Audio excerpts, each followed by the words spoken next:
Alors je suis arrivé à Cherchell en mai 1960 et j'ai quitté l'Algérie en février 1962.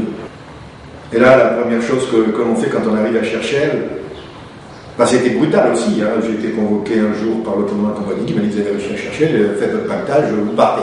Donc j'ai eu juste le temps d'appeler mes parents et de dire: je pars en Algérie. Alors vous voyez le choc que ça peut faire. Et donc quand on a l'âge que j'avais, hein, c'est-à-dire 21 ans, bon voilà, on accuse moins le coup. Mais on sentait que c'était une séparation de la famille et c'était très important pour moi. Et donc je pars à Cherchell, donc j'y arrive et la première chose que l'on nous fait, c'est de nous raser la tête. Donc quand j'ai envoyé ma photo à ma maman, elle croyait que j'étais un bagnard, parce que c'était vraiment la coupe. Et c'était très intéressant de couper les cheveux, parce que pour se laver la tête, on passait la tête sous l'eau et c'était plus facile. Donc voilà, et donc j'ai fait mes classes à Cherchell pendant 6 mois, et je dis toujours, quoi qu'on dise de l'armée, c'est une très bonne école de formation. Parce que faire de quelqu'un, en 6 mois, un simple soldat, quand je dis simple, c'est pas péjoratif dans ma bouche, un officier, chef de section, il faut le faire. Alors Cherchell a été pour moi le début de ce que j'appelle, qui n'était pas la guerre d'Algérie au départ, hein, c'était une intervention de police, mise dans l'ordre dans ce qui était une partie de la France. Et donc je trouvais tout à fait normal que je réponde à cet appel qui m'a été fait pour essayer de défendre une partie de la France. Et donc les 6 mois de Cherchell ont été très importants pour moi parce que ça m'a permis de mesurer ce qu'on allait attendre de moi.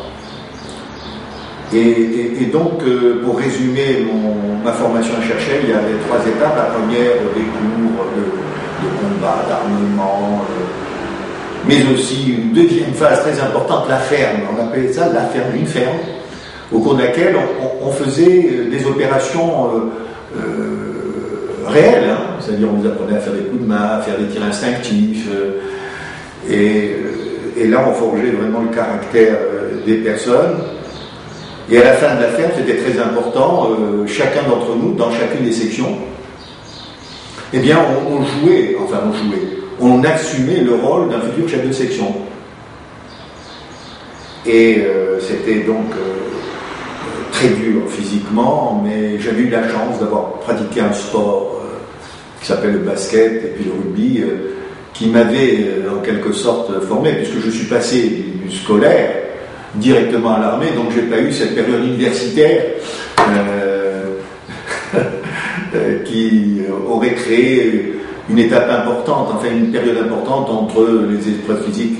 Et donc j'étais très avantagé en faisant Cherchell à travers les épreuves physiques, donc deuxième étape la ferme, et la troisième, les dernières épreuves. Et à l'issue de ces 3 étapes, 3 périodes, eh bien, il y avait un classement, un amphi blanc. Et donc là, j'ai été choisi en fonction du rang. Non, je suis sorti aspirant. Et donc, alors que d'autres sortaient sous-officiers, hein, il faut le savoir, avec leur brevet de chef de section. Et donc, j'ai choisi le 22e RI. Voilà. Et donc, qui était basé à Ténès. Alors, il faut dire que je retrouvais à travers ce régiment le carré 35, c'est-à-dire ce fameux carré où les élèves officiers crapahutés, comme on dit. Donc, j'étais dans un milieu que j'avais connu pendant les 6 mois de classe. Et donc, me voilà parti à Ténès. J'étais très content parce que c'était au bord de la mer. Alors, il a dit, c'est formidable, tu vas être au bord de la mer. Non. C'était pas Ténès où j'allais avoir. J'étais muté dans une petite bourgade. On me donnait une arca. Donc, j'ai eu une arca. Où le seul Européen avec moi, c'était mon radio. Alors, j'ai dit mon. C'était la radio, on disait mon parce que c'était une équipe entre nous. Et c'est vrai qu'aujourd'hui, j'utilise peut-être des termes que je n'ai pas utilisés quand on avait cet âge-là, mais il y a une sorte de, comment j'allais dire, de confiance entre nous. Hein. Et donc, c'était Messelmoun. Qu'est-ce que c'était cette Messelmoun? C'était un petit bivouac de quelques 2 ou 3 petites maisons à côté d'un village, entre Cherchell et Ténès. Villebourg, qui était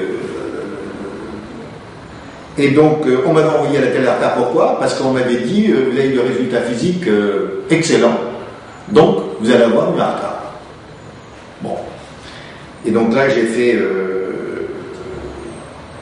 toute une période au cours de laquelle, en quoi consistait cette période, au cours de laquelle on se levait de nuit, on faisait des embuscades, on surveillait la population, hein, parce qu'on savait que le FLN venait le soir dans les petites maisons qui étaient du tout. Et donc, on essayait de contrarier leur déplacement. Et donc, dans cette petite maison, il n'y avait pas d'électricité.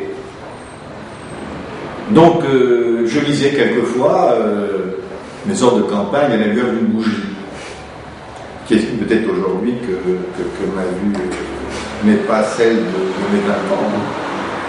Et donc, j'ai fait énormément de sorties. Et donc, j'ai reçu des ordres pour faire des ratissages, donc surveillance de nuit, arrivée impromptue dans une maison, hein, parce que le FLN crapahutait la nuit et allait dans la nuit pour essayer de récupérer de la nourriture, des moyens financiers. Et donc, cette population, j'y étais très attaché, parce qu'ils étaient pris entre nous et le FLN. Et donc, étant né en Tunisie, donc ça a été pour moi non pas un dépaysement, où je retrouvais un peu ce que je connaissais. Hein. Et donc mon adaptation, il ne fallait même pas parler d'adaptation. J'avais l'impression de retourner dans le pays où j'étais né. C'était l'Algérie, ce n'était pas la Tunisie. C'est peut-être ça aussi, hein, pour laquelle on m'a donné ce commando, cette Arca. Parce que lui, il doit être plus impliqué que les autres les métropolitains, j'entends.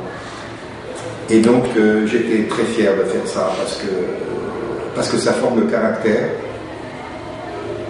Mais au fond de nous-mêmes, il fallait qu'on sorte notre peau, hein, on pensait à ça aussi. Hein. Et donc, j'ai fait cela avec un commandant de compagnie extraordinaire. Donc, je suis arrivé en ayant un entraînement qui m'a permis avec le recul, de sauver ma peau en fait. Hein. Voilà. Et de ne pas avoir surtout de pertes avec les hommes qui étaient les miens, parce que quand on a 21 ans et qu'on se trouve à la tête d'une trentaine d'hommes, chacun d'entre nous pense à sauver sa vie, hein, je le répète encore, mais on est en plus responsable de la vie des personnes, parce que c'est vous qui avez la carte, c'est vous qui... derrière l'éclaireur de pointe, hein, l'officier se met derrière l'éclaireur de pointe. Ce n'est pas... Et donc voilà, j'ai vécu cette période, et puis à un moment, comme j'avais fait des études dites scientifiques au lycée, on cherchait un officier pour en faire un officier de transmission. J'ai dit chouette, c'est formidable, je vais aller à Ben Aknoun, près d'Alger, pour devenir officier de transmission, ce que j'avais déjà fait un certain nombre de mois à Arca, parce qu'on sortait tous les 2 jours. Hein. On récupérait un jour, on sortait. Donc c'était très, très éprouvant physiquement. Et puis cette demande correspondait au départ de ce lieutenant de carrière, hein, puisque le commandant de compagnie était un officier de carrière, très intelligent, je le répète, hein, comme j'ai eu la chance d'avoir des officiers intelligents à Chachel, et très perspicaces, connaissant bien les individus, et il devait être muté dans une autre compagnie. Et moi j'ai dit, lui est dans une autre compagnie, et moi je dirais, puis il me convoque, il me dit, je ne vous lâcherai pas comme ça. Ça m'a fait quelque chose. D'autant plus que, alors avec le recul, je suis entré au télécom. Donc vous voyez la préparation que ça m'aurait fait, en étant officier de transmission, j'aurais choisi le service de télécom, donc ça m'aurait préparé à ma future carrière professionnelle. Mais il m'a dit, je ne vous lâcherai pas comme ça, parce que on s'apprécie mutuellement, et donc je n'étais pas très heureux, je n'étais pas vraiment. Parce qu'on pense déjà à sa carrière à cet âge-là. Et donc, je n'ai rien dit sur le moment. Et puis il a eu raison, parce que bis repetita, une autre Arca, dans une autre compagnie, avec lui en tant que commandant de compagnie, donc j'ai remis ça. Voilà, donc pas d'officier de transmission. Et donc, à travers ces deux hardcars, une longue amitié m'a lié à cette équipe.